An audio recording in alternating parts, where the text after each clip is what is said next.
Here's my 5 top tips for Instagram success. Go from this to this.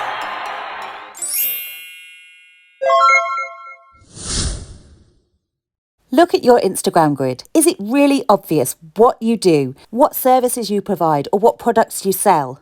Now, not every post should be about selling. In fact, only about 20% of them should be. But if your grid looks something like this, then sound the alarm.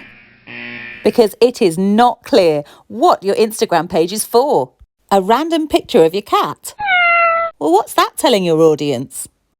Okay, so it's clear from this grid that this is a cake maker. So why the warning signs? If you're only posting one type of image, your audience will soon zone out. Instagram is really competitive, so you've got to get a bit creative with your grid. Let's start with branding. Have you got brand colours? Do you always stick to them? And what about your fonts? Do you just use any old one? Or is there a clear style to your grid?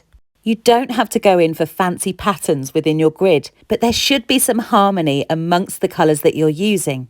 Think of it this way. If your audience is scrolling through their feed and they see one of your posts, would they instantly know that that was you?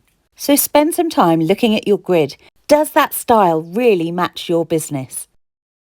Next, let's think about what you want your followers to feel when they land on your Instagram page. Get a list of words together that really sum up the feeling of your business. Have these words on hand when you're creating content. It will really help you stay on track. And lastly, and this is the biggie for your grid, what value are you giving your audience? They've chosen to follow you for a reason, so give them some valuable takeaways from your grid. No one wants to be sold to all the time. So think about the wider function of your page. Is it there to inspire, entertain, or educate? Or maybe all three? Okay, so if your grid is your shop, then your stories are the back room, where you invite your followers into your world and they get a behind-the-scenes peek. Here's a few of my favourite story ideas. And remember, these shouldn't take you hours. Stories don't have to be perfect. The time has come. Let's talk Reels. So how do you feel about them? Love them? Or hate them? Well, whether you're a Reels pro or you're totally new to them, they're here to stay. So it's time to make them part of your Instagram strategy. And it's worth getting to grips with them because Reels are one of the best ways to reach new followers. But here comes another warning.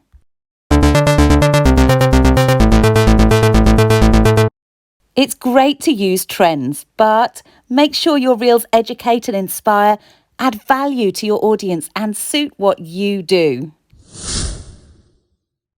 And lastly, let's talk messages. Now, this is where the magic really happens.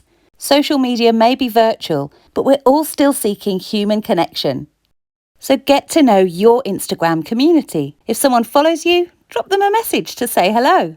Think you don't have time for that? There is a shortcut. You can shortcut this in saved replies. Just look in your settings. But to be honest with you, nothing beats a really genuine message. So there you have it, my top 5 tips for building your Instagram community.